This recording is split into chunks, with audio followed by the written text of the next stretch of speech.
नमस्कार, स्वागत है आपका जी पुरवैया में। आपके साथ मैं हूं अभिषेक कात्यायन और आप देख रहे हैं क्राइम रिपोर्टर। आस्था की बेला थी और मंदिर का प्रांगण था, लेकिन मन में उसके पाप था, वासना का पाप, जिसे वो एक युवती के ऊपर इस्तेमाल करना चाहता था। और जब युवती ने इसका विरोध किया तो वो महापापी बन गया। मंदिर में पाप की कोशिश, पापी ने मंदिर भी नहीं छोड़ा। भगवान के सामने रेप की कोशिश, विरोध करने पर किया महापाप। मंदिर में पूजा करने गई 8 बजे सवेरे, आइए की काम किया तो उसको दाव में लगाए हुए था कि चाहिए अकेले ही पकड़ाइए। वह मंदिर के सिकड़ी लगाकर इसको मार पीट किया। अंतिम में हल्ला करने चाहा तो उसको छुरी मारा। मन में वासना और दिमाग में नापाक इरादा लिए वो शक्ति धाम पहुंचा था, जहां लोग अपने कुकर्मों की माफी मांगते हैं। वो गुनाह को अंजाम देने पहुंचा था। पूरा वाकया नालंदा के चंडी थाना इलाके का है, जहां मंदिर में ही एक युवती से रेप की कोशिश की गई। गुनाह का आरोप गांव के ही एक शख्स पर है, और जब युवती ने इसका विरोध किया तो वो हैवान बन बैठा और उसने युवती के जिस्म पर चाकू से कई वार किए। गर्दन और कमर को चाकू के वार से लाल कर दिया। उसको साथ रह जाने की बेचारे घर आके अपना गार्जियन को कहा। उनको गार्जियन बाहर सदस्य हैं, तो इन लोग कहा कि बाबूजी दबावा थी ना, हम एक घर हैं तो हमारा उजाड़ दबा। तो लड़का को हम लोग दबाव दिए। उसके बाद उनको गार्जियन कहें कि चाचा अब इसका सजा छोड़ दिया जाए। अब फिर दोबारे आज कौन कर दिया। क्या किया है जिसको? क्या किया, मंदिर में पूजा करने के लिए 8 बजे सवेरे, आइए की काम किया तो उसको दाव में लगाए हुए था कि चाहिए अकेले ही पकड़ाइए। वह मंदिर के सिकड़ी लगाकर इसको मार पीट किया।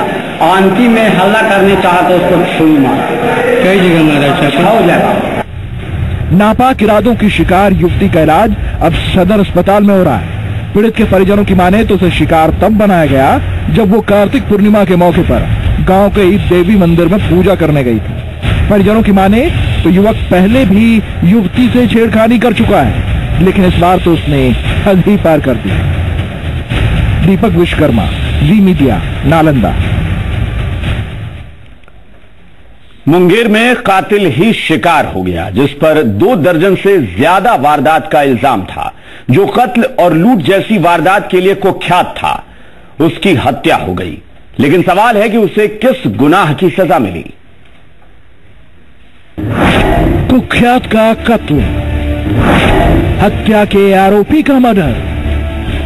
खौफ था उसका इलाके में। 28 से ज्यादा मामलों में आरोपी था वो, लेकिन किसी ने उल्टा उसे खौफनाक मौत दे दी। उसे बचने का मौका ही नहीं मिला। सुबह की चाय के साथ उसे मौत की गोली नसीब हुई। हत्या के आरोपी का कत्ल, 2 दर्जन से ज्यादा मामलों में था आरोपी। लूट, हत्या और रंगदारी का भी आरोपी।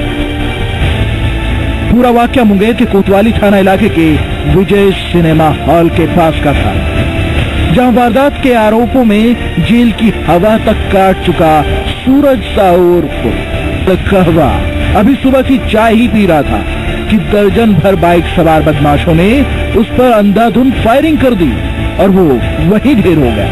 कत्ल के बाद पुलिस भी मौके पर पहुंची और लाश को कब्जे में लेकर पोस्टमार्टम के लिए भिजवाया गया। बाद में पुलिस ने सबूतों पर भी गौर किया, लेकिन कुछ भी बोलने से इनकार कर दिया। कहा जा रहा है कि इस हत्या को वर्चस्व की लड़ाई में अंजाम दिया गया, लेकिन अभी तक ये साफ नहीं है कि हत्या की इस वारदात को किसने अंजाम दिया। प्रशांत कुमार, जी मीडिया, मुंगेर। और एक बड़ी खबर रांची से है, जहां 3 लाख की लूट हुई है। रांची के धुरवा सेक्टर 3 में ओटीपी ऑपरेटर से 3 लाख रुपए लूट लिए गए हैं। हथियार के बल पर अपराधियों ने पैसे लूटे हैं। धुरवा थाना क्षेत्र में बिजली विभाग का ओटीपी था, जिसके साथ लूटपाट की गई है। ओटीपी ऑपरेटर से 3 लाख रुपए लूटे गए हैं। रांची से इस वक्त बड़ी खबर आ रही है। रांची के धुरवा सेक्टर में इस वारदात को अंजाम दिया गया है। सेक्टर 3 में ओटीपी ऑपरेटर से 3 लाख रुपए की लूट हुई है। हथियार के बल पर अपराधियों ने पैसे लूट लिए हैं। धुरवा थाना क्षेत्र में बिजली विभाग का ओटीपी ऑपरेटर है जिसके साथ लूटपाट हुई है।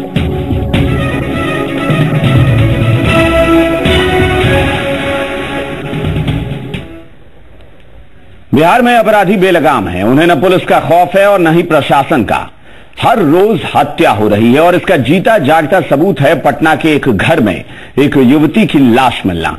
हत्या क्यों की गई ये अभी जांच का मामला है, लेकिन इसने एक बार फिर से पुलिस और प्रशासन पर सवाल खड़े कर दिए हैं। बंद कमरे में मिली युवती की लाश। कमरे के बाहर लगा था ताला। किसने की हत्या? क्या था मकसद? क्या अपराधियों में पुलिस का खौफ नहीं? क्या कानून से नहीं लगता है डर? बिहार में लूट, डकैती, अपहरण और हत्या की बाढ़ सी आ गई है। कहीं पत्रकार की हत्या होती है तो कहीं हॉकर की। सरकार सुशासन के दावे करती है, लेकिन इन दावों और हकीकत में कोसों की दूरी है। राजधानी पटना के लोहानीपुर रेलवे हंटर रोड के एक मकान से एक युवती की लाश मिली। हत्या किसने की और इसका मकसद क्या था ये पता नहीं चल पाया है। हालांकि जिस कमरे में लाश मिली उस पर बाहर से ताला लगा था और शव को चादर से ढका गया था। इसका खुलासा तब हुआ जब कमरे से बदबू आने लगी, जिसके बाद मौके पर पुलिस पहुंची और ताला तोड़कर शव को बाहर निकाला। कमरे में मौजूद साक्ष्य को देखकर बताया जा रहा है कि युवती का नाम चांदनी देवी था। वो 1.5 महीने पहले ही मुन्ना नाम के एक व्यक्ति के साथ किराए पर रहने आई थी, जिसे उसने अपना पति बताया था। हालांकि मुन्ना कौन था और वो कहां है, इस बारे में अब तक कोई सुराग नहीं मिल पाया है। इस हत्या से सवाल यह है कि क्या बिहार में अपराधियों में पुलिस का कोई खौफ नहीं? क्या सरकार लॉ एंड ऑर्डर मेंटेन करने में नाकाम है? सवाल कई हैं जिनका जवाब खोजना जरूरी है। ब्यूरो रिपोर्ट, जी मीडिया। अक्टूबर में बिहार में दोहरे अपहरण कांड से सुर्खियां बटोरने वाला मुख्य आरोपी रंजीत मंडल गिरफ्तार कर लिया गया है। उसे लखीसराय के बोधनगर से गिरफ्तार किया गया। रंजीत मंडल पर कई राज्यों में अपहरण की वारदात को अंजाम देने का आरोप दर्ज है। आखिरकार पुलिस के हत्थे चढ़ा देश का कुख्यात अपहरणकर्ता रंजीत मंडल गिरफ्तार। रंजीत मंडल को बिहार की एसटीएफ की टीम ने लखीसराय के बोधनगर से गिरफ्तार किया है। अपहरण का कारोबार चलाने वाला सबसे बड़ा डॉन रंजीत मंडल ने हाल ही में अक्टूबर महीने में दिल्ली के पत्थर व्यवसायी 2 भाइयों को 21 अक्टूबर 2016 को पटना एयरपोर्ट से अगवा कर बिहार पुलिस की नींद हराम कर दी थी। की गिरफ्तारी हुई है, ये आपको बता दिया है। बाकी अभी हम लोग उससे पूछताछ कर रहे हैं। जिसकी तलाश के लिए पटना पुलिस के एसएसपी बनू महाराज ने लखीसराय के गजरा के जंगलों की खाक छानी थी और आखिरकार दिल्ली के बदरपुर बॉर्डर के सेक्टर 8 में रहने वाले कारोबारी बाबूलाल शर्मा के दोनों बेटे कपिल और सुरेश को सकुशल ढूंढ निकालने में सफलता पाई थी। मनु महाराज ने इन दोनों भाइयों को खोज निकालने के बाद ही साफ कर दिया था कि ये किसी और की नहीं बल्कि रंजीत मंडल की ही करतूत थी। इसकी गिरफ्तारी के लिए स्पेशल टास्क फोर्स लगी हुई थी और सोमवार की सुबह पुलिस के हत्थे ये चढ़ गए। रंजीत मंडल शिक्षा माफिया और अपहरण के धंधे का किंग पिन माने जाने वाले रंजीत डॉन गिरोह का गुर्गा है। बहरहाल रंजीत मंडल को पुलिस पटना ले गई है। रंजीत मंडल और रंजीत डॉन की गिरफ्तारी के बाद बिहार पुलिस ने राहत की सांस ली है। ब्यूरो रिपोर्ट, जी मीडिया। और यहां रुकेंगे एक छोटे से ब्रेक के लिए, लेकिन फौरन लौटेंगे। आप बने रहिए हमारे साथ।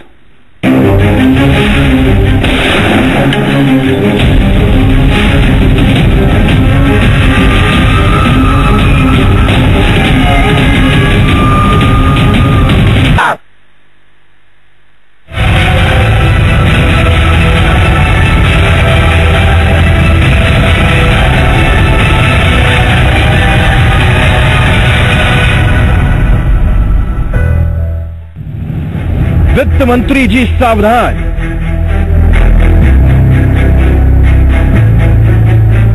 शहरी विकास मंत्री जी सावधान।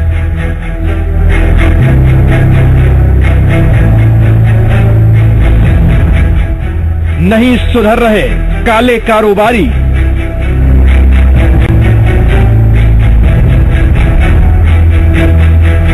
खड़ी हो गई नई इमारत, बुलंदी पर पहुंचा भ्रष्टाचार।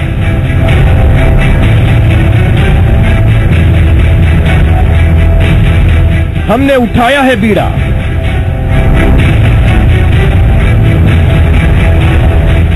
आज हिल जाएगी बुनियाद।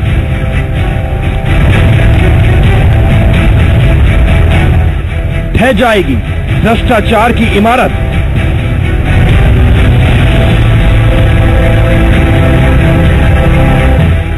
बिल्डर्स कर रहे हैं बिग गेम।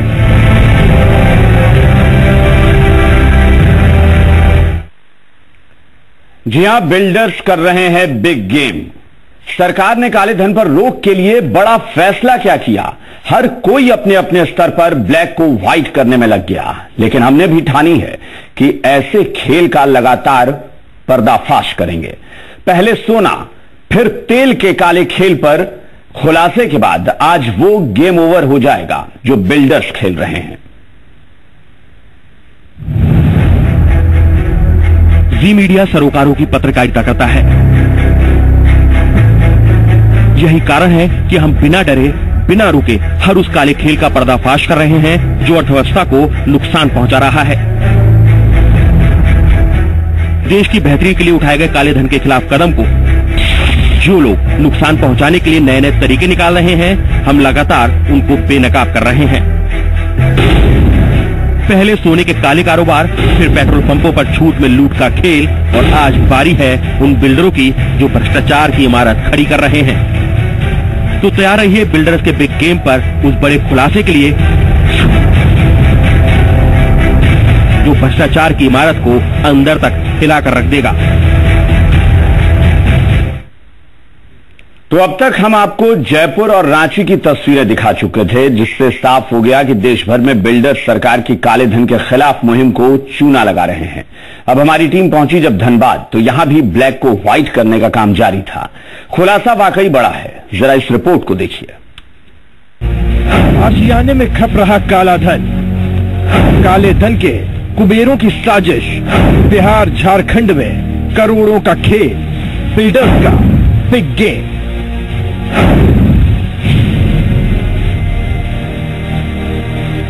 पुराने नोट बंद होने के बाद काले धन को ठिकाने लगाने के लिए लोग लगातार नए नए रास्ते ढूंढ रहे हैं। जी मीडिया लगातार आपको दिखा रहा है कि किस तरह काले धन को फिर से सफेद करने के लिए काली कोशिश की जा रही है। रियल एस्टेट में भी काले को सफेद करने का खेल खेला जा रहा है। कंपनी का नाम 99 बिल्डर, जगह हेम टावर, रणधीर वर्मा चौक, धनबाद। धनबाद की यह मशहूर रियल एस्टेट कंपनी काले धन को खपाने में लगी हुई है। जी मीडिया की टीम को भनक लगती है और वो 99 बिल्डर के मालिक श्याम पांडे के पास पहुंची है और बातचीत में चौंकाने वाला खुलासा होता है कि कैसे ये शख्स कंपनी की आड़ में काले धन को सफेद करने की कवायद में लगा हुआ है। बोलिए, बोलने जा रहे हैं। बोलना चाह रहे थे, आपका जवाब पहले ही मिल गया, तो इसलिए हम लोग अब चुप हो गए। अरे कोई खरीदार था, लेना चाह रहा था, बस उसी सिलसिले में आए थे। क्या मैं फ्लैट खरीदता हूँ, क्या खरीदता, इन्वेस्ट करना था।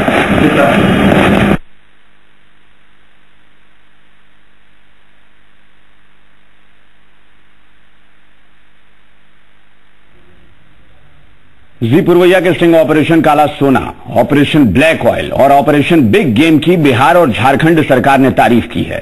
साथ ही दोनों सरकारों ने भ्रष्टाचारियों पर कार्रवाई की बात कही है।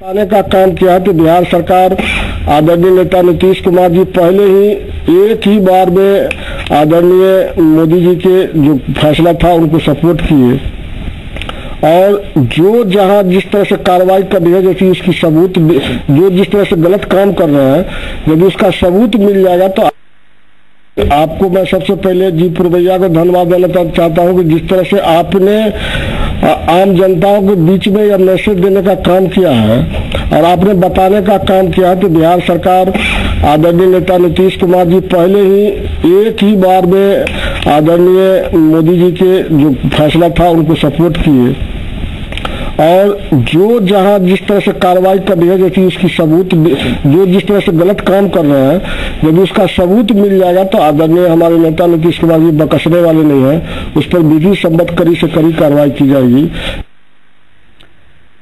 और राजधानी पटना अब आपको लिए चलते हैं, आपको दिखाते हैं कैसे काले धन को सफेद करने की कवायद पटना में चल रही है। राजधानी पटना में भी काले धन को खपाने का बड़ा खेल खेला जा रहा है।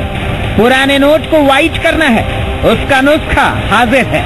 जी मीडिया की टीम एक इलाके में एक जाने माने बिल्डर के ऑफिस में पहुंची और वहां मैनेजर के जरिए डील का जो सच सामने आया वो हैरान करने वाला था। अगर हम वन टाइम पेमेंट कर देना या 2 टाइम सब पैसे कुछ रिबेट दीजिएगा, 1 टाइम या 2 टाइम में पेमेंट सब कितना मैंने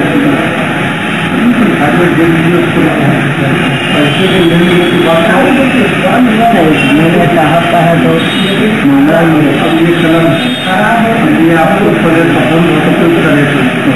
ये साहब के साथ हम साहब का नाम है कि कुछ पैसा उनसे कुछ पैसा उनके पास 500,000 का, हाँ उसके लिए साहब का बात है तो प्लॉट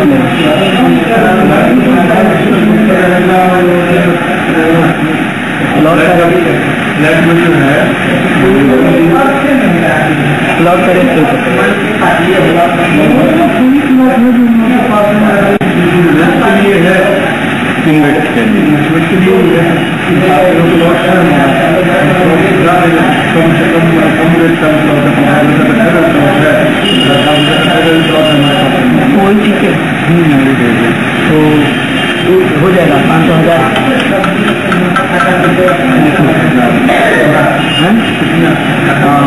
मैंने वो 6 लाख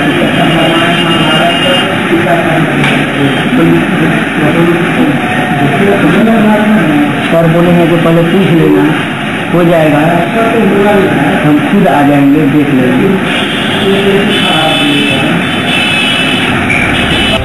जाहिर है खेल बड़ा है। रियल एस्टेट के धंधेबाज अपनी दुकान खोलकर बैठे हुए हैं और काले धन को व्हाइट किया जा रहा है। उपेंद्र श्रीवास्तव, जी मीडिया, पटना। और क्राइम रिपोर्टर में आज बस इतना ही। बने रहिए जी पुरवैया के साथ। नमस्कार। सर की फिल्म रॉक ऑन 2 की बॉक्स ऑफिस पर बहुत खराब ओपनिंग हुई है। 2 दिन में सिर्फ 4 करोड़ रुपए फिल्म कमा पाई है। आमिर खान ने काबिल फिल्म के ट्रेलर के लिए ऋतिक को बधाई दी है। उन्होंने कहा कि फिल्म का ट्रेलर शानदार है। विद्या बालन ने अपनी शादी टूटने की खबरों को अफवाह बताया है। उन्होंने कहा कि पति के साथ फोटो ट्वीट नहीं करती तो इसका यह मतलब नहीं कि मेरी शादी टूट गई है।